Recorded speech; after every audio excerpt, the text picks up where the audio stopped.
Ya, baik saudara, selamat pagi semua. Selamat berjumpa kembali dengan saya, Pendeta MIM, di dalam live streaming dan khusus untuk pagi hari ini, saya akan membahas mengenai omong kosong atau bualan daripada Ustadz Kainama, ya. Mudah-mudahan audionya bagus, saudara. Saya coba cek audio dulu. Ya, bagus ya, audio kita bagus. Jadi omong kosong atau bualan daripada Ustadz Kainama ini itu ada di kanal YouTube daripada Ari Untung, ya. Saya coba share screen saudara.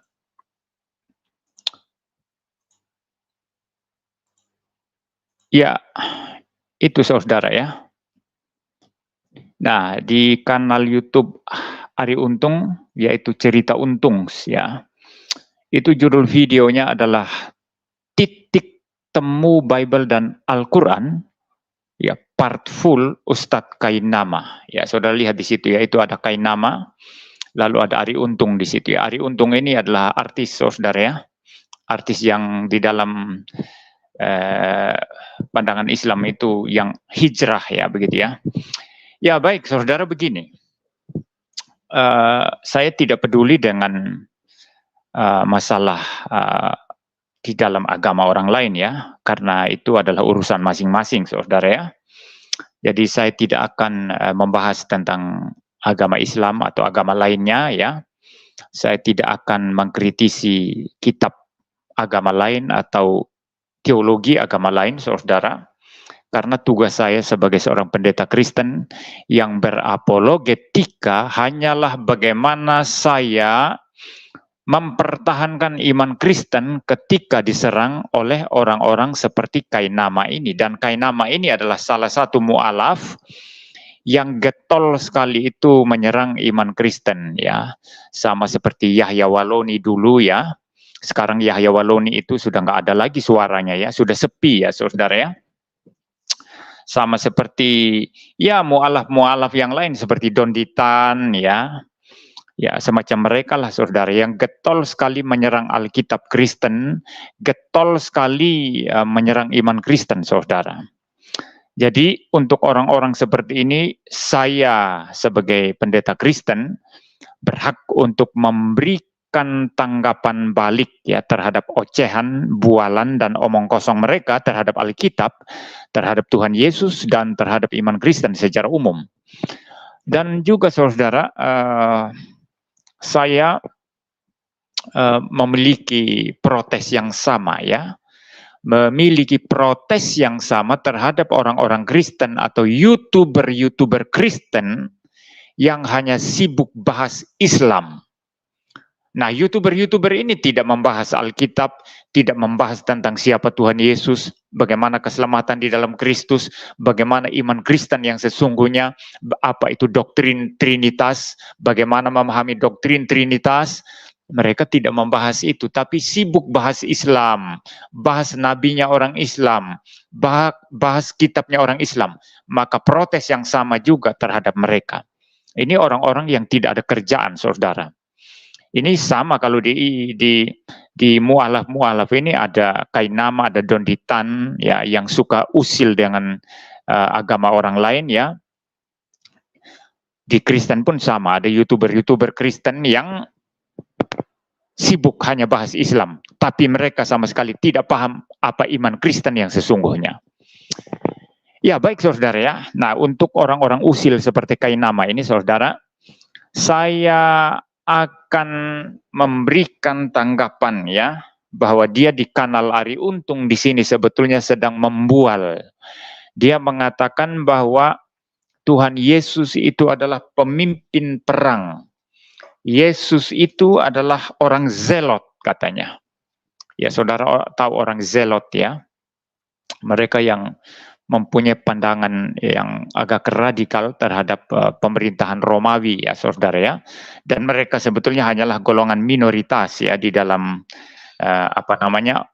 tradisi orang-orang Yahudi, maksudnya di dalam kalangan Yahudi pada zaman Tuhan Yesus ya, karena yang paling dominan pada waktu itu pertama-tama itu adalah golongan Farisi, ya, itu dicatat dalam Alkitab, saudara. Dan kemudian ada golongan Saduki, ya, mereka lah yang mayor di dalam kalangan Yahudi pada saat itu, sedangkan orang-orang seperti orang Zelot, ya, dan yang lainnya itu golongan minoritas sebetulnya. Nah, kemudian Kainama dalam video ini yang saya tampilkan itu, saudara, saya tidak akan putar, saudara, karena saya tidak mau nanti bisa jadi Ari Untung ini nanti klaim copyright, ya, dan saya tidak menginginkan itu. Jadi kalau saudara mau mendengarkan bualan atau ocehan omong kosong daripada Kainama, saudara tinggal pergi ke kanal Ari Untungs, ya, nanti cari video yang berjudul ini, ya, Titik Temu Bible dan Al-Quran, ya, part full Ustadz Kainama. Nah, saudara akan mendengarkan bualan Kainama di sana nanti. Jadi intinya Kainama di sini mengatakan bahwa Yesus pemimpin perang sebetulnya. Yesus itu mujahidin katanya, saudara, ya. Yesus itu orang zelot, ya, yang menginginkan perang begitu, ya. Ya, itulah yang dia sampaikan. Dan secara ngawur Kainama ini mengutip Lukas pasal 19 ayat 27, saudara, ya. Saya turunkan ini dari screen saya, saudara. Sebentar, ya, saya stop dulu, ya. Jadi saudara nanti tinggal ke kanal Ari Untung, ya, dan saudara bisa lihat di sana kebohongan-kebohongan Kainama terhadap Alkitab, terhadap Tuhan Yesus, ya. Jadi Kainama mengutip Lukas pasal 19 ayat 27, ya. Ya, di situ dikatakan, saudara, Lukas 19 ayat 27, akan tetapi semua seteruku ini yang tidak suka aku menjadi rajanya, bawalah mereka kemari dan bunuhlah mereka di depan mataku. Nah, Kainama berkata itu adalah perkataan Tuhan Yesus di situ, ya. Itu adalah perkataan Tuhan Yesus di mana Yesus sendiri menginginkan pembunuhan, begitulah, saudara, ya. Ya, tetapi yang Kainama tidak paham di sini, saudara, atau paham tapi memang sengaja memutarbalikkan untuk kepentingan dirinya sendiri, saudara, adalah bahwa Tuhan Yesus di sini sedang menyampaikan satu perumpamaan mengenai kerajaan Allah. Berbicara kerajaan Allah pasti ada rajanya. Dan kerajaan Allah itu sebetulnya siapa? Itu adalah kerajaan Yesus Kristus sendiri yang merupakan satu kerajaan yang meliputi seluruh alam semesta, dan Yesus adalah rajanya. Kenapa Yesus adalah rajanya? Karena Yesus adalah Tuhan, Yesus adalah Allah, ya. Tetapi Kainama tidak memahami dari konteks itu karena dia menolak ketuhanan Yesus, dia menolak keilahian Yesus, ya. Jadi dia hanya menafsir Yesus sebagai seseorang yang kemudian mengajak perang, begitu, ya. Tapi saudara, ini adalah satu perumpamaan tentang kerajaan Allah. Ya, kalau saudara membaca di ayat 12, dikatakan di sana, maka ia berkata, ia di sini Tuhan Yesus, ya. Ada seorang bangsawan berangkat ke sebuah negeri yang jauh untuk dinobatkan menjadi raja di situ, dan setelah itu baru kembali. Ya, ayat 13, ia memanggil 10 orang hambanya dan memberikan 10 mina kepada mereka, katanya, pakailah ini untuk berdagang sampai aku datang, dan seterusnya, saudara, ya. Jadi saudara, ini adalah perumpamaan, saudara, tentang seorang raja yang pergi ke negeri jauh, yang kemudian mempercayakan kepada hamba-hambanya itu 10 mina, begitu, ya. Ya, mempercayakan kepada hamba-hambanya itu 10 mina, saudara, ya. Tetapi ada hamba yang tidak setia, saudara, yang tidak memperkembangkan mina, atau mina ini istilah lainnya itu di dalam Injil Matius itu talenta, ya. Ya, perumpamaan tentang talenta itu ada di dalam Injil Matius, saudara. Nah, hamba yang tidak setia ini, saudara, justru tidak memperkembangkan mina itu, saudara, ya. Tetapi dia hanya menyimpannya dalam sapu tangannya. Saudara bisa baca itu dalam ayat 20, ya. Karena dia takut terhadap tuan itu, ya. Dia menganggap tuan itu, raja itu tadi, ya, yang mempercayakan mina kepada dia, dianggapnya sebagai tuan, ya, sebagai manusia yang keras, ya, yang mengambil di tempat yang tidak pernah Tuhan itu tabur dan lain sebagainya. Nah, ini pandangan daripada hamba yang tidak setia, yang tidak bisa dipercaya itu. Ya, yang tidak amanah, saudara. Ini hamba yang tidak amanah, ya.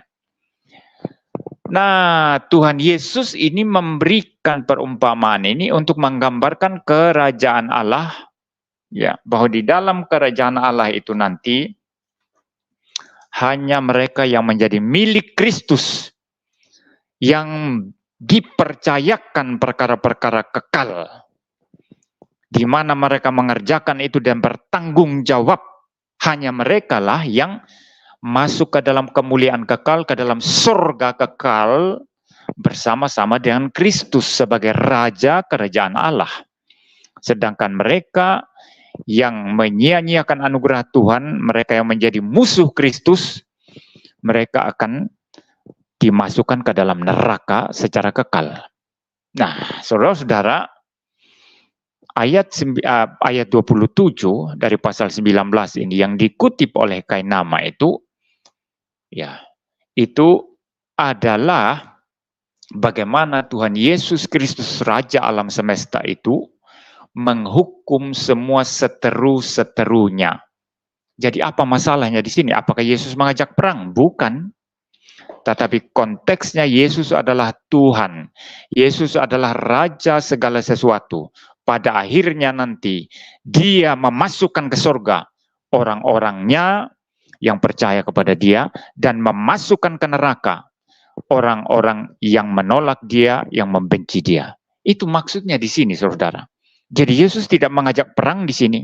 Di dalam agama apapun yang percaya eksistensi surga dan neraka, mereka percaya ada Tuhan yang akan menghakimi, yang akan memasukkan orang ke surga dan memasukkan orang ke neraka. Itu di agama apapun, kepercayaan apapun yang mempunyai kepercayaan tentang surga dan neraka, pasti percaya ada Tuhan yang berhak memasukkan orang ke surga dan Tuhan yang berhak memasukkan orang ke neraka. Saudara paham ya? Dalam konteks ini Yesus bicara seperti itu. Dia sebagai Tuhan, sebagai Raja, sebagai Allah pencipta, dan sebagai penghakim segala sesuatu. Jadi Yesus tidak mengajak perang di sini. Sama seperti manusia biasa mengajak perang untuk memerangi satu kelompok tertentu. Ya tidak. Ya, nah ketika Yesus berkata di sini, akan tetapi semua seteruku ini yang tidak suka aku menjadi rajanya, berarti menolak Dia sebagai Tuhan. Menolak Dia sebagai Raja yang kekal. Bawalah mereka kemari dan bunuhlah mereka di hadapan mataku. Ini pengertiannya simbolik. Artinya mereka akan dimasukkan ke dalam penghukuman yang kekal. Yesus adalah Tuhan. Karena Yesus adalah Tuhan, maka Dia berhak untuk memasukkan orang ke dalam neraka. Berhak memasukkan orang ke dalam penghukuman yang kekal, saudara. Jadi ngaco sekali itu tafsiran Kainama ya ketika mengatakan Yesus mengajak perang di sini. Yesus tidak sedang mengajak perang di sana. Dia hanya mau menyatakan fakta bahwa Dia adalah Tuhan dan juru selamat satu-satunya, Raja dari kekal sampai kekal.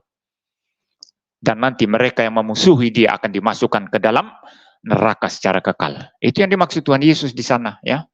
Bukan sedang mengajak perang seperti perang Hamas dan Israel atau perang Rusia dengan Ukraina, ya. Tidak seperti itu, saudara, ya. Sangat jauh lah, ya. Lalu ada satu ayat lagi yang sering dipakai oleh orang-orang seperti Kainama ini, saudara, yang mengatakan bahwa Yesus itu mengajak perang begitu, ya. Itu dalam Injil Matius, saudara.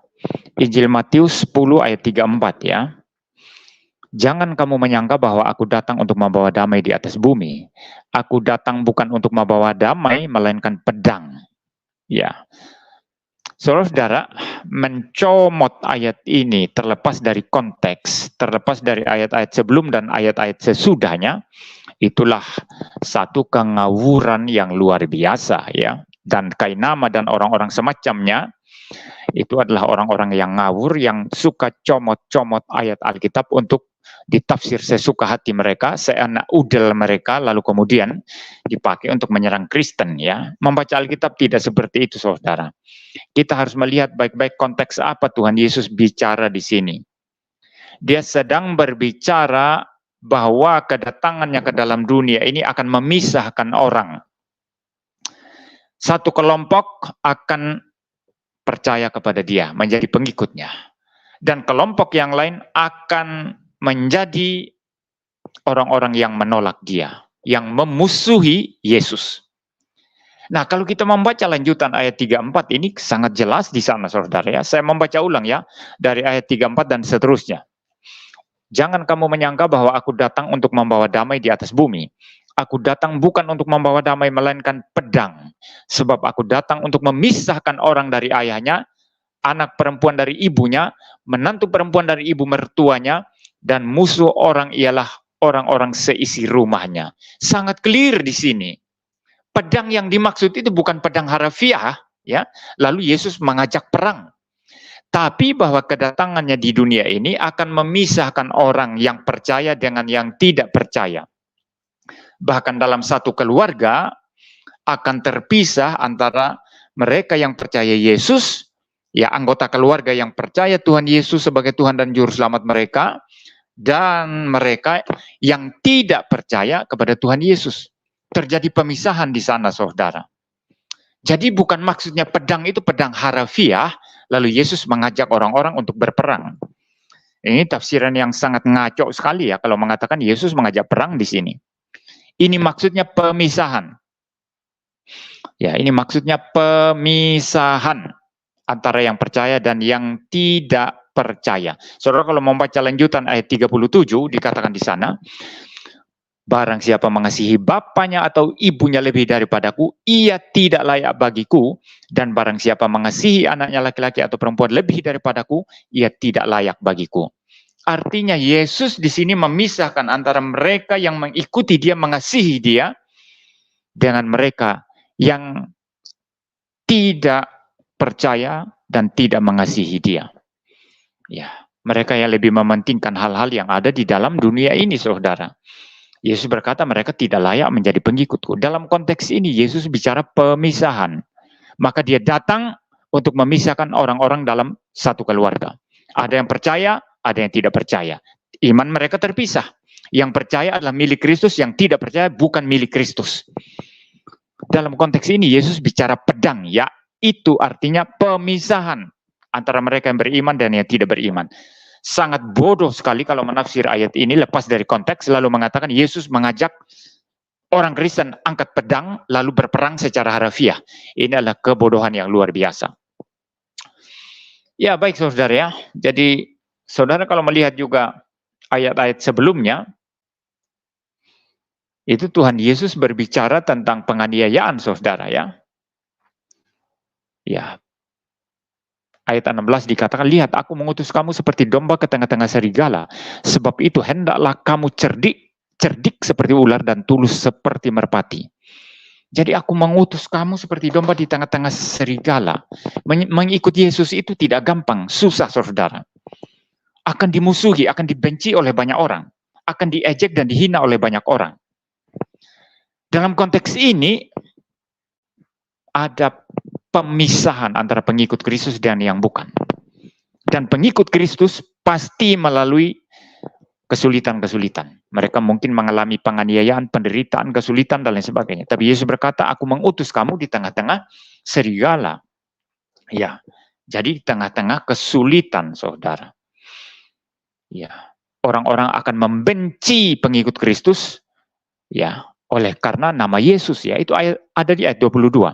Dan kamu akan dibenci semua orang oleh karena namaku, tetapi orang yang bertahan sampai pada kesudahannya akan selamat. Ini yang membedakan antara pengikut Kristus yang sejati dengan mereka yang bukan, saudara. Dan mereka yang menjadi musuh Kristus. Lalu kemudian setelah bicara ini, lalu mulai dari ayat 34 Yesus mulai berbicara tentang pemisahan itu tadi yang disimbolkan dengan pedang. Aku datang bukan untuk membawa damai, tapi membawa pedang. Artinya akan memisahkan orang yang percaya dan yang tidak percaya. Itu artinya, itu maknanya. Sangat clear, sangat jelas.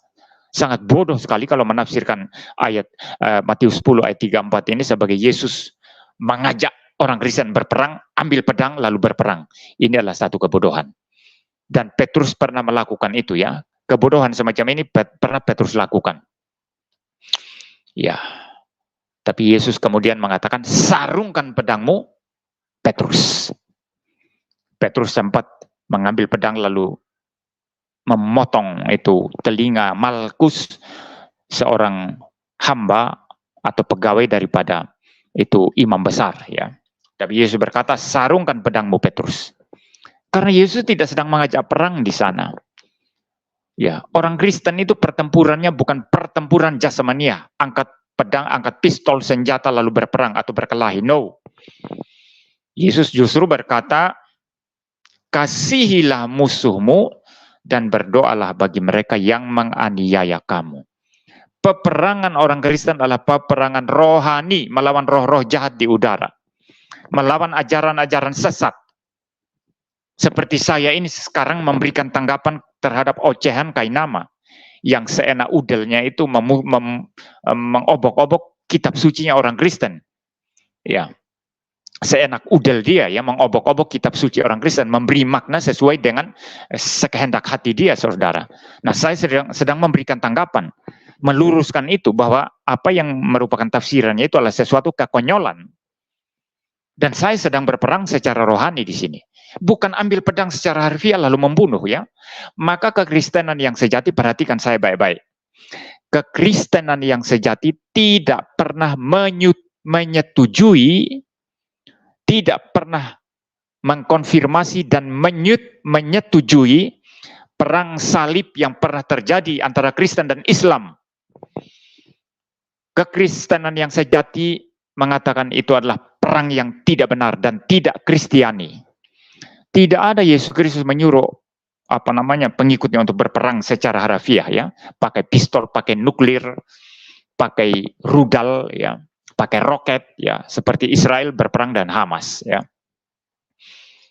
Israel berperang dan Hamas itu disetir oleh imannya yang berbeda dan iman Kristen. Ya, demikian juga Hamas berperang dan Israel disetir oleh imannya yang berbeda dan iman Kristen.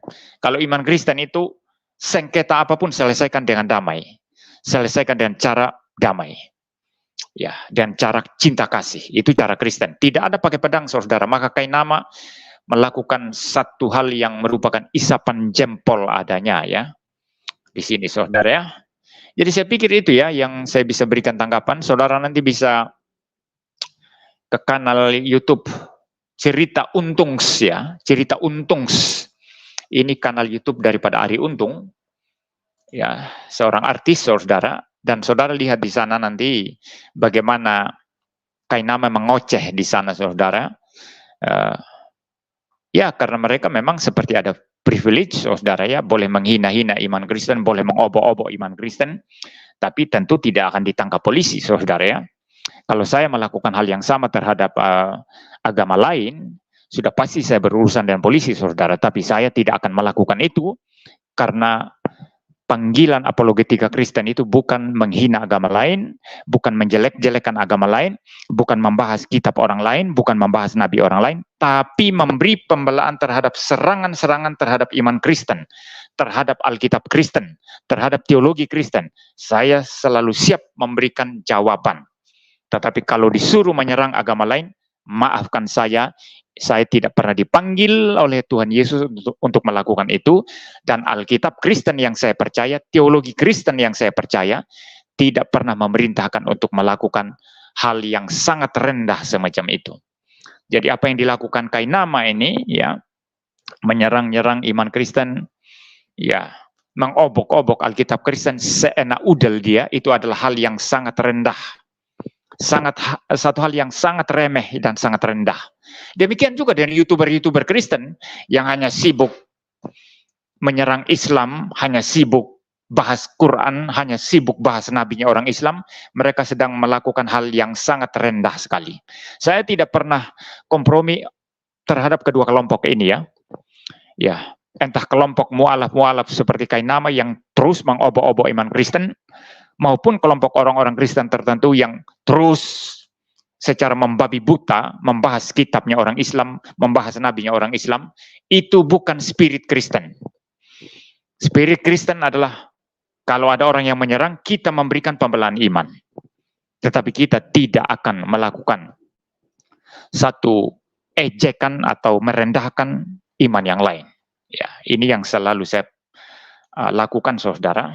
Jadi kalau orang mau menyerang iman Kristen, saya selalu siap sedia memberikan pembelaan dan membongkar kebohongan, ya, membongkar omong kosong daripada mereka yang menyerang iman Kristen. Baik, saya bicara sampai di sini, saudara. Ini ada yang mau masuk. Saya akan terima, saudara, ya. Harap singkat, tepat, jelas, ya. Ya, singkat, tepat, jelas, ya. Ini Spidey 278. Kalau Anda mau bertanya atau mau memberi respons singkat, tepat, jelas. Silakan, Spidey. Halo Pak Pendeta. Ya, silakan. Iya. Saya mau bertanya, bukan soal kain nama sih. Sebentar, Anda Muslim apa Kristen, Pak? Oh, Kristen. Oke, silakan. Iya, saya nggak mau tanya yang soal kain nama, wis bosen aku. Nah, saya cuma mau tanya soal ini. Saya kan ikutin channelnya Pak Esra Soru. Nah, di situ dia ada mengeksposisi soal pengakuan iman rasuli. Nah, itu kalau nggak salah di seri ke-7 dia bilang sifat Allah itu kan kasih. Sehingga kasih Allah waktu pertama-tama ada Allah itu kan harus disalurkan. Makanya ada Tuhan Yesus dan Roh Kudus. Nah, pertanyaan saya, berarti kalau pada permulaannya itu 3 pribadi ini apa langsung ada in the beginning of the history of the world gitu? Baik, saya jawab. Ini Anda sendiri bertanya, ini Anda juga salah kaprah dengan iman Kristen sesungguhnya. Saya belum pernah mendengarkan penjelasan Pak Esra Soru, jadi saya tidak bisa memberikan tanggapan terhadap penjelasan Pak Esra Soru, tetapi apapun itu, ya, baik penjelasan semua teolog Kristen siapapun atau apologet Kristen siapapun, sejauh mereka adalah apologet dan teolog yang beres, yang benar, tetap ada kelemahan di dalam hal bahasa, ya. Saya pun, ya, saya akui ada kelemahan-kelemahan yang kita tidak mungkin bisa hindari karena kita sedang menjelaskan tentang Allah. Allah tidak terbatas sedangkan kita terbatas. Ya, Allah itu kekal, kita adalah diciptakan dari kesementaraan, ya. Kita ada awalnya walaupun eksistensi kita akan ada selama-lamanya, entah orang nanti mati masuk surga atau masuk neraka, ya. Jadi tetap ada keterbatasan, ya. Jadi saya belum pernah mendengarkan penjelasan Pak Esra Soru, tapi saya yakin pun di dalam penjelasan Pak Esra pasti ada keterbatasan sama dengan penjelasan saya juga, ya. Tetapi itu tidak berarti bahwa kelemahan-kelemahan penjelasan itu langsung diasosiasikan dengan bidat, tidak, ya. Ada kelemahan-kelemahan penjelasan yang kita tetap mengatakan bahwa ini adalah penjelasan yang konservatif, yang biblikal, yang sesuai dengan Alkitab, ya. Kalau bidat kan memang dia menyimpang secara esensial, ya. Bukan sekedar kelemahan penjelasan, tapi secara substansial doktrinnya memang itu sudah menyeleweng dan sudah salah. Maka kita sebut sebagai sesat atau bidat, ya. Nah, baik. Kenapa saya katakan tadi itu Anda salah kaprah? Ini sederhana sekali sebetulnya. Kalau Anda meyakini bahwa logos itu kekal, ya, kalau Anda meyakini bahwa logos itu kekal, dan Anda meyakini bahwa Roh Kudus itu kekal, maka Anda tidak boleh bicara waktu di sini, in the beginning of the world. Itu adalah sesuatu kesementaraan itu. Jadi eksistensi logos yang kemudian kita kenal sebagai Yesus Kristus, dan eksistensi Roh Kudus, itu kekal adanya sama kekalnya dengan Bapa. Hanya ada satu Allah, dan satu Allah ini memiliki 3 pribadi yang berbeda, tetapi tidak bisa dipisah satu dengan yang lainnya. Di mana ada Bapa, di situ pasti ada firman-Nya yang kekal, di situ pasti ada Roh-Nya yang kekal. Seperti itu. Jadi Anda tidak bisa bicara masalah in the beginning of the world, ya, permulaan dunia. Yesus itu tidak ada pada saat permulaan dunia, bukan. Yesus ada dari kekal sampai kekal, sama seperti Bapa ada dari kekal sampai kekal, sama seperti Roh Kudus ada dari kekal sampai kekal. Jadi sebelum dunia ada, sebelum Kejadian 1 ayat 1 mengatakan pada mulanya Allah menciptakan langit dan bumi, Allah Tritunggal itu sudah eksis, Bapa, Putra, dan Roh Kudus dari kekal sampai kekal. Nah, saya pikir walaupun saya belum mendengar maksud penjelasan Pak Esra Soro itu adalah bahwa karena Allah itu kasih, mempunyai sifat kasih, dan sifat kasih dalam diri Allah pasti harus kekal. Tidak boleh tidak kekal. Kalau kita mengatakan sifat kasih Allah tidak kekal, berarti ada satu masa di mana Allah itu tidak kasih. Ya, dan ini konyol sekali untuk pemahaman doktrin Allah. Ini kacau balau ya. Jadi karena Allah itu kasih, maka sifat kasihnya kekal. Maka dengan demikian kita hanya bisa memikirkan ya bahwa Bapa, Anak dan Roh Kudus itu di dalam kekekalan mewujudkan kasih secara kekal. Nah, sekarang kalau misalnya hanya ada Bapa, pribadi Anak belum ada, pribadi Roh Kudus belum ada. Bagaimana kasih bisa diwujudkan? Kasih memutlakkan adanya, mengharuskan adanya, ada subjek yang mengasihi, ada objek yang dikasihi. Kalau tidak ada itu ya kasih itu omong kosong. Kasih omong kosong, ya. Sama juga di dalam orang yang berpacaran ya, antara si laki-laki dan perempuan, dikatakan mereka saling mengasihi, ada kasih. Tetapi itu tentu tidak berlaku bagi orang yang jomblo, yang tidak punya pasangan. Dia mengasihi siapa? Objek kasihnya siapa? Nah, kalau Allah dikatakan itu hanya satu pribadi saja, katakanlah hanya pribadi Bapa saja, bagaimana kasih bisa dimanifestasikan? Itu mustahil. Itu mustahil. Kasih itu hanya bisa dimanifestasikan jikalau ada objek yang menerima kasih. Allah Tritunggal tidak demikian. Dari kekal sampai kekal,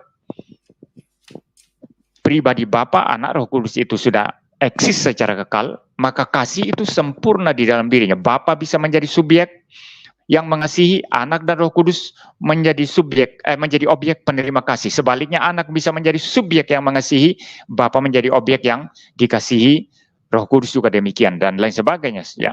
Jadi justru karena Allah itu Tritunggal, maka kasih itu bisa eksis di dalam diri Allah. Kalau tidak Tritunggal, kalau Allah hanya satu pribadi saja, kasih sama sekali itu menjadi sesuatu yang nothing, ya, sesuatu yang tidak ada apa-apanya karena tidak ada objek untuk dikasihi. Jadi sekali lagi saya mau tegaskan bahwa keberadaan Anak dan Roh Kudus itu kekal sama seperti Bapa, dan kasih sudah sempurna antara Bapa dan Anak dan Roh Kudus itu di dalam kekekalan. Ya, itu yang saya bisa jawab. Ya, mungkin saya berikan kesempatan satu kali lagi mau memberikan tanggapan, dan setelah itu saya tanggapi dan saya coba terima orang lain kalau ada yang mau masuk. Iya, sudah jelas Pak. Ya, terima kasih Pak. Ya baik kalau gitu ya, saya akan remove Anda ya. Ya, saya akan coba baca-baca ini ya. Tentang apa yang ditulis di live chat ya.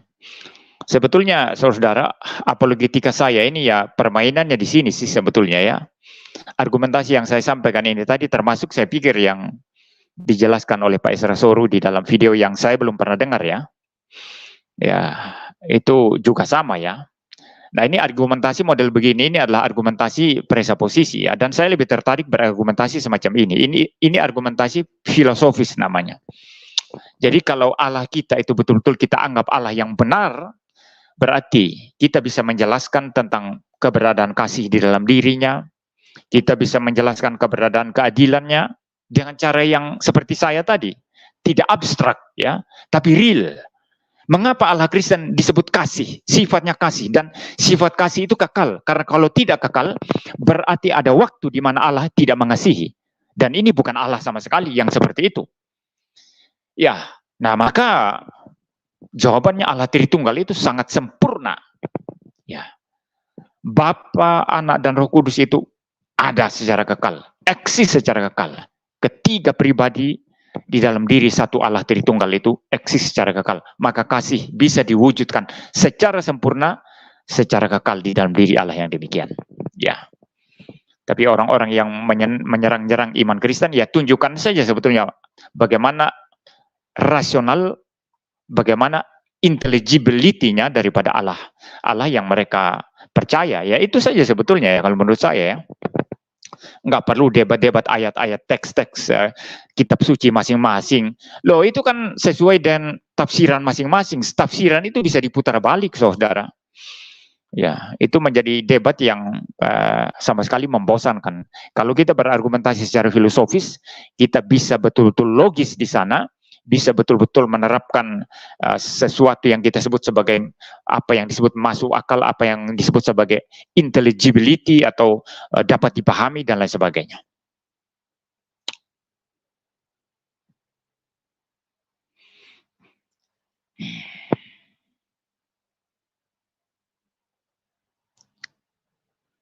Ini siapa ini?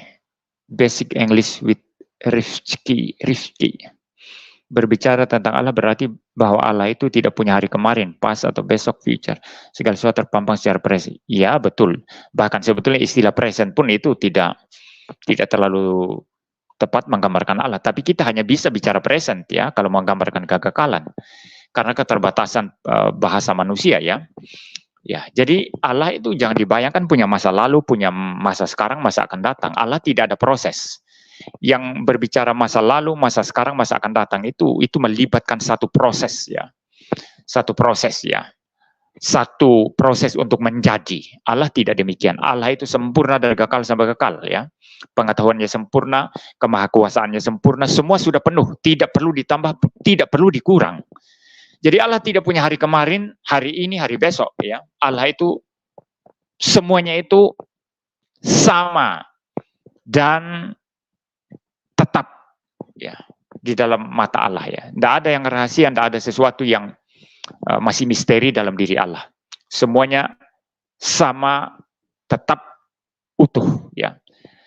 Jadi saudara, ini betul apa yang dia katakan ini ya. Tapi saya tidak tahu dia ini orang Muslim atau orang Kristen ya.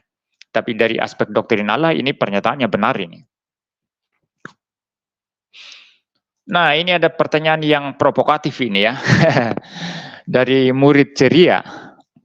Ini provokatif saudara ya. Dia bilang gini, Pak MYM, apakah kata kasih cocok digunakan untuk iblis yang saling mengasihi sesama iblis, Pak? Ya, pertama-tama kita harus mendefinisikan dulu kasih itu apa. Nah, kalau Anda mempunyai satu definisi yang berbeda dengan saya, percuma nanti kita berdebat ya. Karena perspektif Anda tentang kasih ternyata beda sama saya. Maka coba kita samakan dulu ya, kasih itu apa.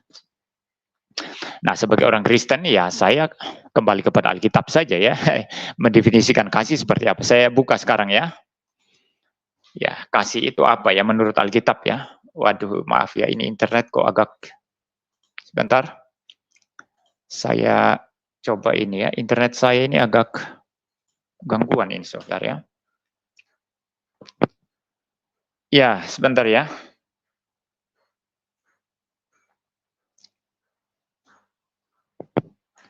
Kita lihat apa yang Alkitab katakan tentang kasih ya. Saya akan tampilkan di screen saudara ya. Saya share screen dulu.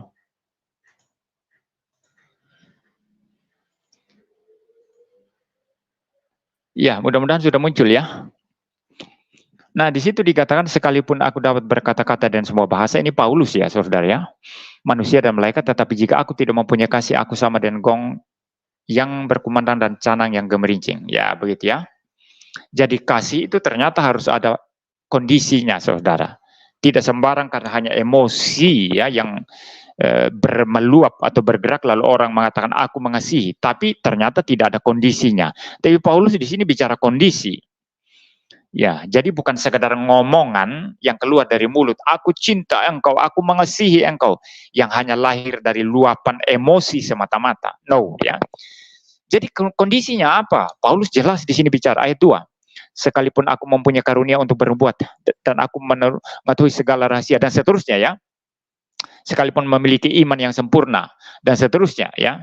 Tetapi jika aku tidak mempunyai kasih, aku sama sekali tidak berguna. Artinya semua yang lain sia-sia tanpa kasih.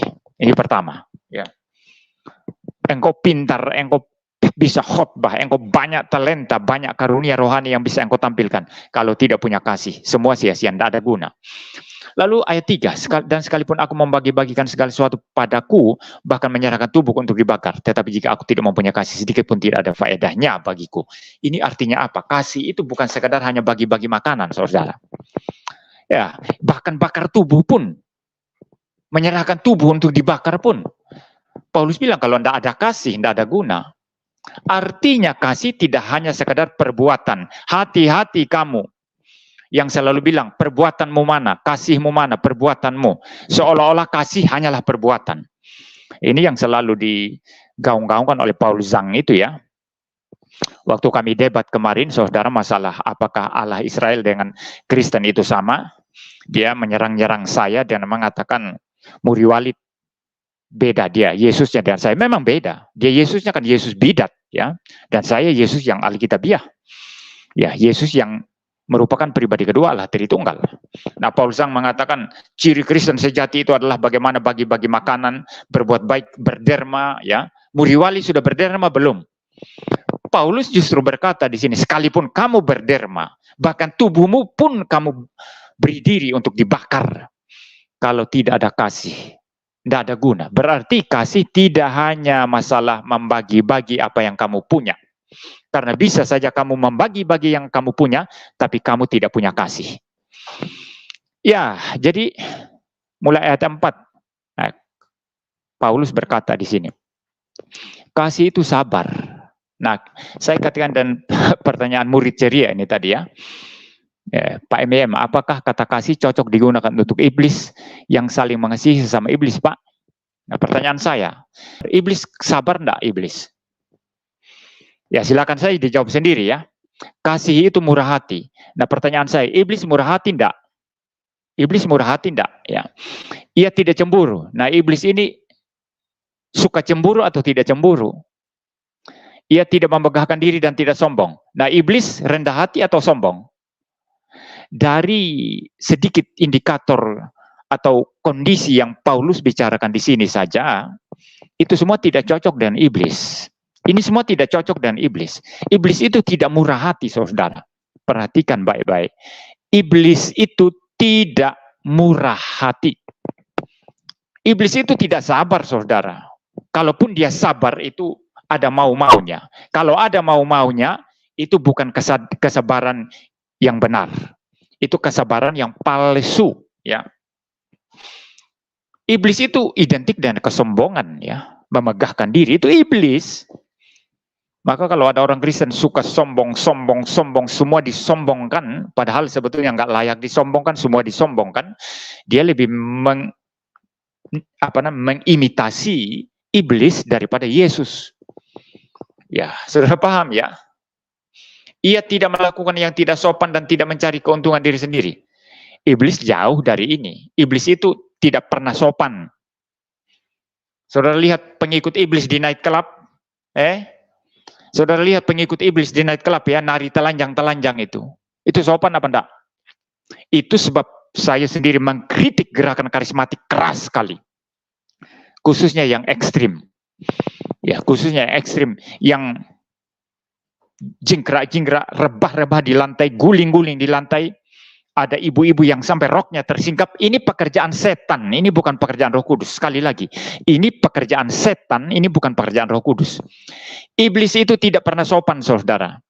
Iblis selalu melakukan hal-hal yang tidak sopan, yang tidak senonoh, yang amoral, yang kacau balau. Apalagi?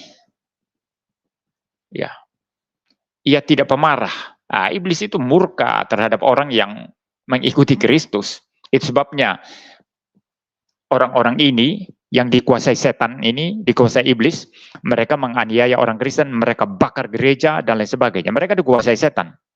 Sudah paham ya? Jadi iblis tidak identik dengan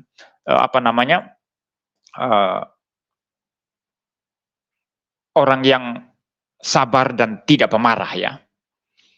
Yang suka mengampuni ya. Iblis suka menyimpan kesalahan orang. Apalagi iblis, Paulus berkata di sini ayat 6, ia tidak bersukacita atas ketidakadilan. Iblis justru bersukacita atas ketidakadilan. Dan seterusnya, saudara ya.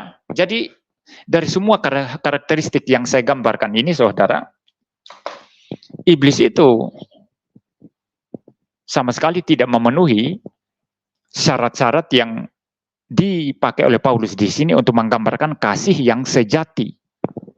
Sama sekali tidak. Kalau begitu, iblis mempunyai kasih, saya jawab 1000%, iblis tidak mempunyai kasih. Terhadap sesamanya bagaimana? Kenapa mereka bisa bersatu antara roh jahat satu dan yang lainnya? Tidak harus selalu bersatu juga. Di antara diri mereka juga, itu ada pertempuran juga, ada peperangan juga. Ya, tetapi karena memang sifat mereka adalah iblis penipu, mereka bisa berpura-pura akur. Ya, karena satu tujuan tertentu. Mereka bisa bersatu karena satu tujuan tertentu, yaitu untuk memusuhi Kristus dan memusuhi gereja. Maka roh-roh jahat ini, iblis ya, itu bisa bersatu semua, walaupun sebetulnya pada dasarnya natur mereka dipenuhi oleh iri, benci, dan dengki, permusuhan, perpecah belahan, dan lain sebagainya. Ya seperti itu. Tapi karena ada satu tujuan tertentu, maka mereka bersatu. Jadi kesatuan mereka tidak dilandasi oleh kasih ya. Saya pikir jawaban saya ini sangat komprehensif ya. Jangan pernah memikirkan iblis mempunyai kasih. Iblis tidak mempunyai kasih ya. Baik ya, saya coba lihat lagi kalau ada. Saya stop sharing ya. Kemudian siapa lagi ini?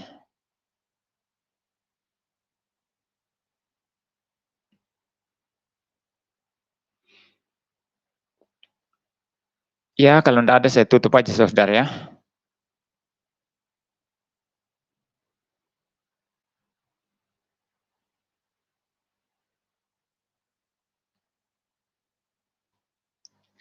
Nah ini, coba ya. Kelin ya. Kainama tak terdaftar namanya Agus Christopher Kainama sebagai lulusan dari STT Jakarta yang sekarang berubah nama menjadi STFT Jakarta. Lukas 19 ayat 7 untuk penghakim ini saya tanggapi yang itu saja, yang bagian awal ya. Sebetulnya mengenai Kainama itu yang dulu pernah mengaku-ngaku lulusan STT Jakarta, tapi ternyata sudah dibantah oleh STT Jakarta. Ternyata Kainama ini bukan lulusan STT Jakarta, itu langsung dibantah oleh Profesor Yoas Adi Prasetya ya, profesor di STT Jakarta saudara. Itu saya sudah bahas di dalam video saya saudara ya, saya coba tampilkan ya, saudara bisa dengarkan ini nanti ya, video ini. Mengenai Kainama yang ngaku-ngaku lulusan STT Jakarta ternyata tidak ya. Ya, sebentar saya coba tampilkan ya.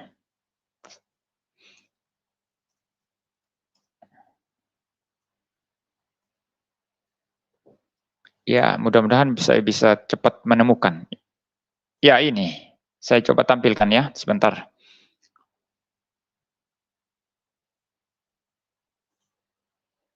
Saya share screen sekarang.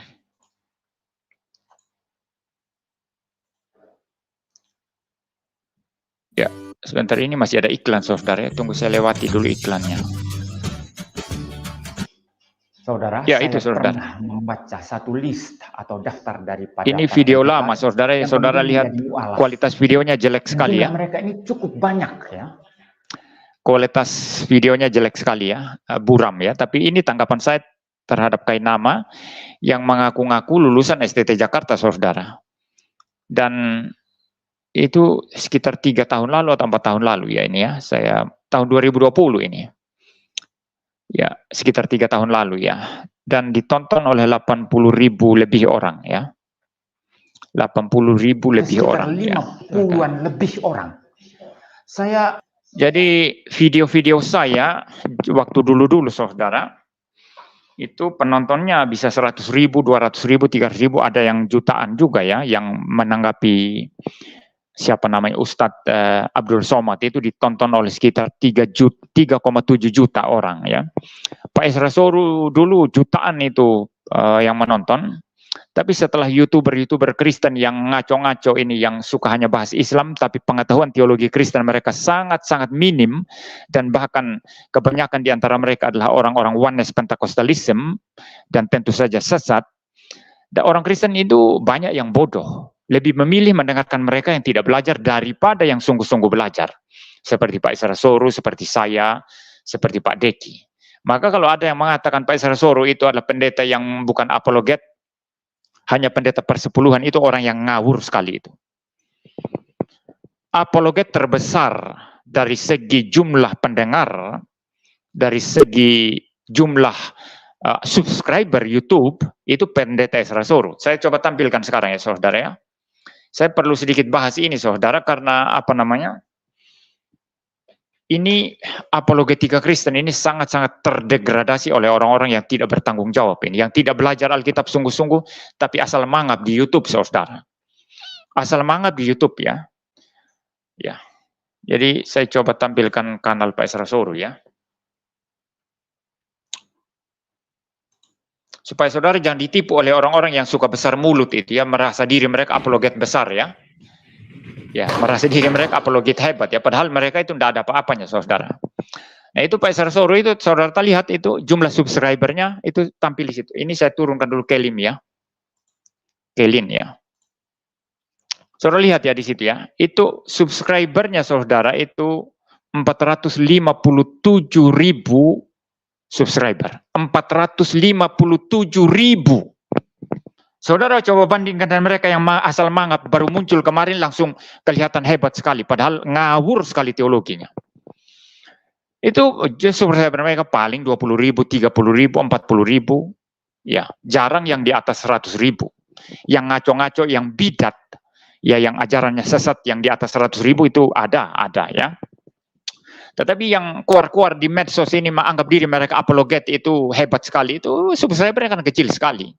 Nah, mengapa banyak orang yang menonton? Karena mereka mengangkat isu-isu yang bagi orang Islam itu mereka anggap mau dengar. Apalagi kalau mereka mengkritik nabinya orang Islam, membahas Quran, dan ada banyak orang Kristen yang tidak belajar teologi Kristen baik-baik, sangat suka menonton itu. Padahal esensi kekristenan itu bukan membahas iman pihak lain, tapi membahas Alkitab sampai tuntas. Ya, sebaik mungkin supaya banyak orang Kristen memahami iman Kristen dan mereka kokoh kuat imannya. Dan ketika ada serangan-serangan dari luar, mereka bisa menangkis serangan itu dengan cara yang tepat. Nah ini pekerjaan iman Kristen saudara, bukan kuar-kuar ngawur-ngawur ya, doktrin tidak beres, tidak jelas, lalu sok-sok kritik agama lain ya. Nanti kalau sudah dipermasalahkan oleh pihak kepolisian, ya itu kacau sendiri itu. Ya, ini Pak Isra Soru adalah yang terbesar ya dari apologet Kristen yang ada di Indonesia dari segi jumlah subscriber dan juga viewers daripada YouTube-nya. Nah, sekarang saya ajak saudara untuk melihat berapa banyak viewers YouTube pendeta Isra Soru ini. Sebentar. Ya, itu tampil ya saudara ya. Mudah-mudahan saudara bisa lihat ya. Sudah di view ini kanal YouTube pendeta Isra Soru sudah di view 92.468.295 kali. Saya ulang, sudah dilihat orang sebanyak 92.468.295